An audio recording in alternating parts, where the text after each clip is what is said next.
Bismillahirrahmanirrahim. Assalamualaikum warahmatullahi wabarakatuh. Sahabat Pak di sini, alhamdulillah hari ini saya berada di satu tempat yang agak jauh dari tempat tinggal saya, tepatnya di kota Maros. Perjalanan kurang lebih ada 1,5 jam dari kota Makassar dan 1,5 jam lagi dari Juanda, jalan yang ditempuh melalui udara.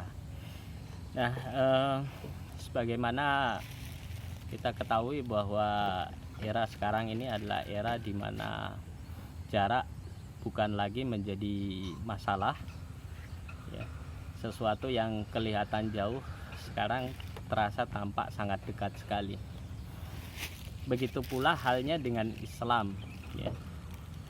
Dari sistematika penggambaran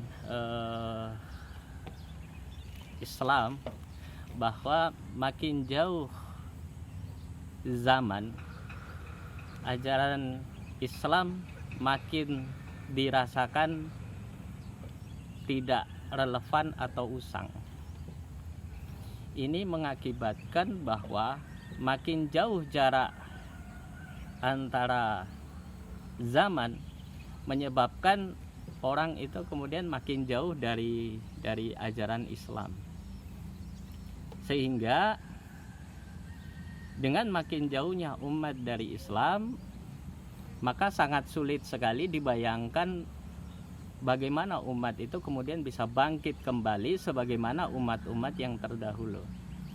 Oleh karena itu perlu satu upaya untuk mendekatkan kembali sesuatu yang jauh itu agar dia menjadi dekat kembali. Oleh karena itu Syekh Ahmad Mahmud dalam kitabnya Ad-Da'wah ilal Islam mengatakan bahwa jalan yang harus ditempuh bagi umat sekarang ini sehingga mereka bisa mencapai sebagaimana umat terbaik pada masa lampau itu adalah dengan 5 langkah. Pertama, beliau katakan bahwa yang pertama yang harus dilakukan adalah menjaga akidah umat Islam saat ini agar tetap murni dan tidak bercampur dengan hal-hal yang bisa mengeruhkan akidah tadi itu. Akidah yang diyakini, ya, kalau di dalam definisi dikatakan sebagai tasdiqul jazim al-mutabiqu lil waqi', pembenaran yang bersifat pasti yang sesuai dengan fakta yang ditunjuki oleh adanya dalil, ya. Sehingga apa yang dikatakan oleh dalil itulah yang diyakini dan dibenarkan. Akidah itu pula lah yang diyakini yang kemudian mampu membuat orang yang meyakini akidah tadi itu membenarkan apapun yang lahir dari akidah berupa pemikiran-pemikiran Islam. Itu satu. Yang kedua adalah menjaga agar supaya sumber-sumber Islam itu dia tetap otentik, dia tetap bersih dan dia tetap suci, ya. Tidak memasukkan unsur-unsur yang oleh orang disebut sebagai sumber padahal sebenarnya dia bukan merupakan sumber. Dalam Islam kita tahu bahwa sumber itu ada 4, ya. Yang pertama itu Al-Quran, yang kedua As-Sunnah, yang ketiga Ijma', dan yang keempat adalah Qiyas. Ijma' sahabat dan Qiyas, gitu ya. Kemudian yang ketiga menjaga metode istidlal, yaitu pengambilan dalil yang sifatnya akurat dan mencegah infiltrasi hawa nafsu atau keinginan atau kehendak manusia di dalam proses pembuatan hukum atau undang-undang. Yang keempat, ya, menjadikan Islam ini satu-satunya sebagai tujuan hidup, ya.